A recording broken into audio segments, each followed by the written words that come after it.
Finding the amount of microorganisms in a sample is frequently crucial. Numerous techniques have been developed to count microorganisms. These techniques quantify cell counts, mass, or equivalently related cell components. These methodological strategies all have some benefits and drawbacks. In the pour plate method, like in other viable plate count techniques, a sample is added to a solid medium suitable for microbial growth. The plates are then incubated so that each bacterial cell multiplies to form a colony, and the number of colonies that form is counted, since the quantity of bacteria in a sample is typically unknown. It is nearly always essential to set up a sequence of dilutions to guarantee that the dilution you receive has a sufficient number of bacteria for counting. The spread plate method is an additional approach for carrying out a regular plate count.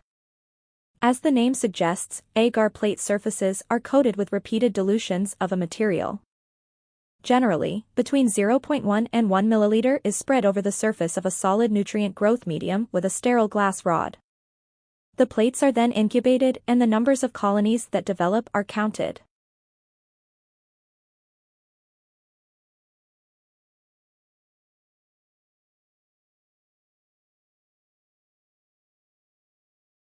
Pour plate method procedures.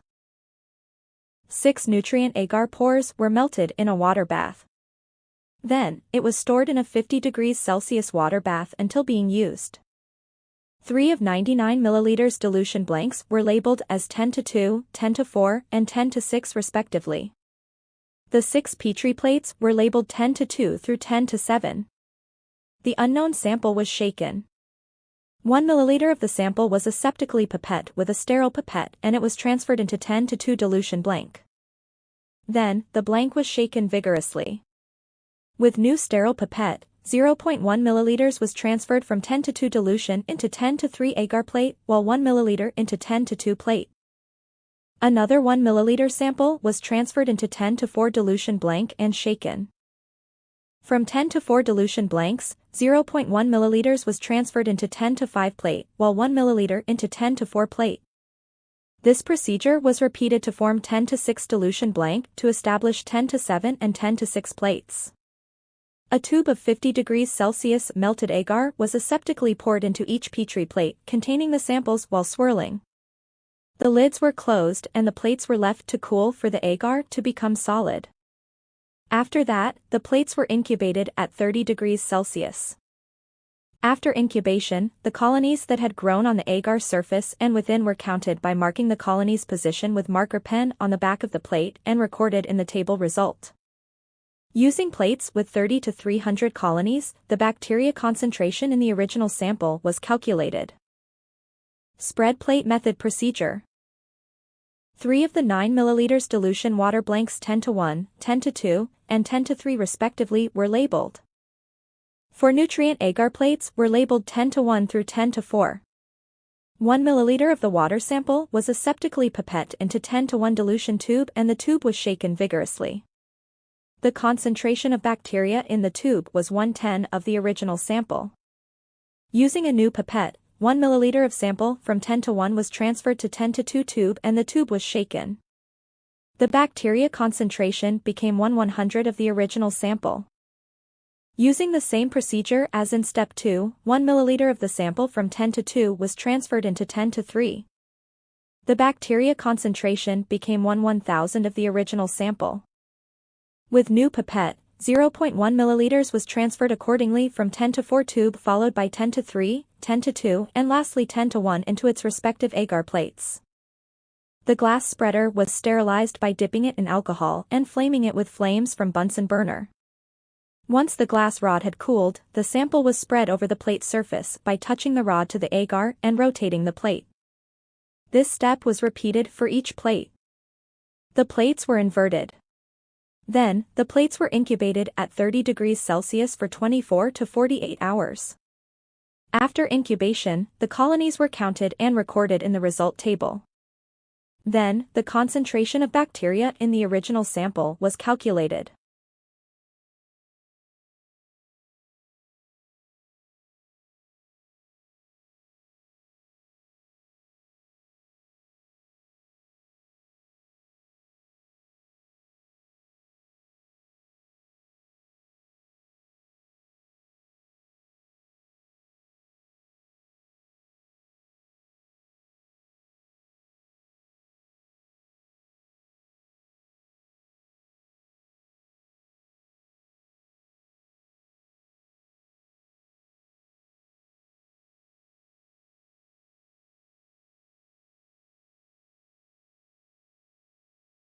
According to Bashir, 2023, the pour plate method is a technique used in microbiology labs to isolate and quantify live microorganisms in a liquid specimen.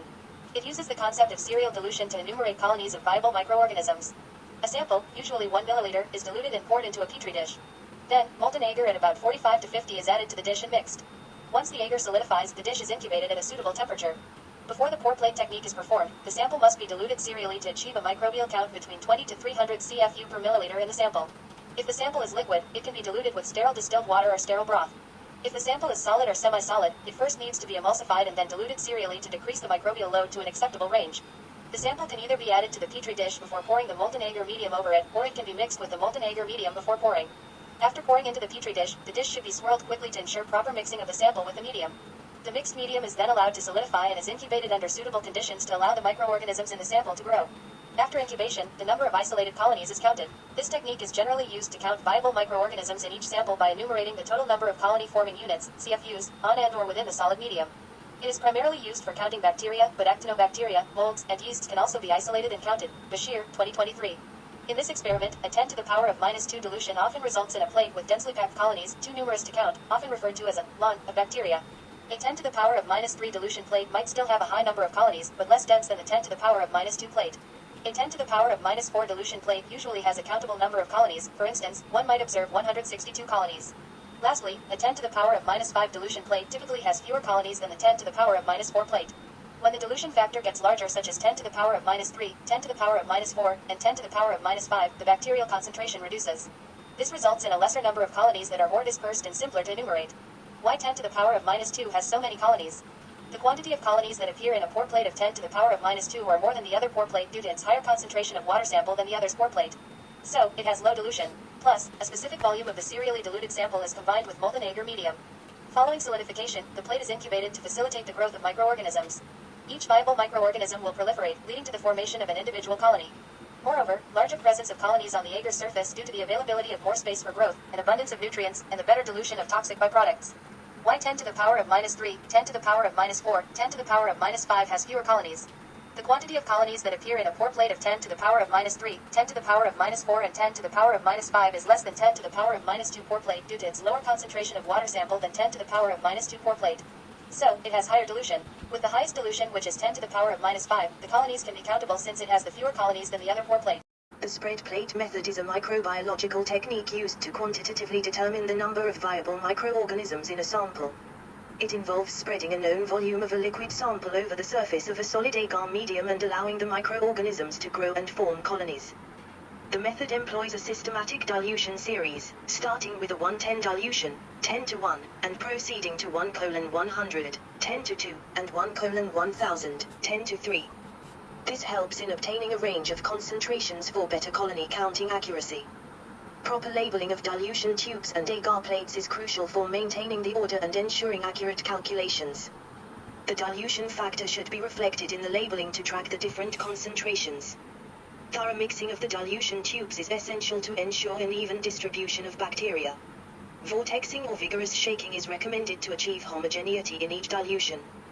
The method employs small volume transfers, 1 ml and 0.1 ml, to achieve further dilution, enhancing the ability to count colonies within the desirable range, 30 to 300 colonies. The glass spreader is sterilized by dipping it in alcohol and flaming it in a Bunsen burner flame. Attention to safety is emphasized, as alcohol fires can occur easily. This step ensures that the spreader is free of contaminants before each spreading procedure. The spreading technique involves touching the glass rod to the agar surface and rotating the plate. This uniform spreading aids in the formation of well-separated colonies, facilitating accurate counting. Inverted incubation at 30 degrees Celsius for 24 to 48 hours is specified. This temperature is likely selected based on the optimal growth conditions for the targeted bacteria, ensuring colony formation within the specified time frame. After incubation, the colonies are counted. The method recommends counting plates within the range of 30 to 300 colonies to ensure statistical reliability and avoid overcrowding. The concentration of bacteria in the original sample is calculated based on the dilution factors. The counts from the plates are used to determine the average number of colonies for each dilution, and the final concentration is calculated considering the dilution series. This method provides a structured approach to the spread plate technique, allowing for the quantification of bacteria in a water sample through systematic dilution and subsequent colony counting. It ensures accuracy, precision, and safety throughout the process. In the spread plate method, individual viable microorganisms from the original sample are separated through dilution. During plating, a small volume of the diluted sample is evenly spread over the agar surface. Each viable microorganism that was present in the original sample has the potential to grow into a visible colony. Colonies arise from a single viable cell or a group of closely related cells. The concept of colony-forming units, CFUs, is employed to represent viable cells or groups of cells that give rise to a visible colony. Since one colony may originate from a cluster of cells, CFUs are used to estimate the number of viable microorganisms, providing a practical measure of microbial viability. Counting colonies on agar plates is a crucial step in quantifying the microbial load in a sample. This can be done manually by visually counting colonies or using a colony counter for higher accuracy and efficiency. The colony count is then used to calculate the concentration of viable microorganisms in the original sample. This calculation involves considering the dilution factor used during the plating process. Several factors can influence the accuracy and reliability of spread plate method results. Uneven spreading of the sample on the agar surface may lead to clustering or insufficient separation of colonies.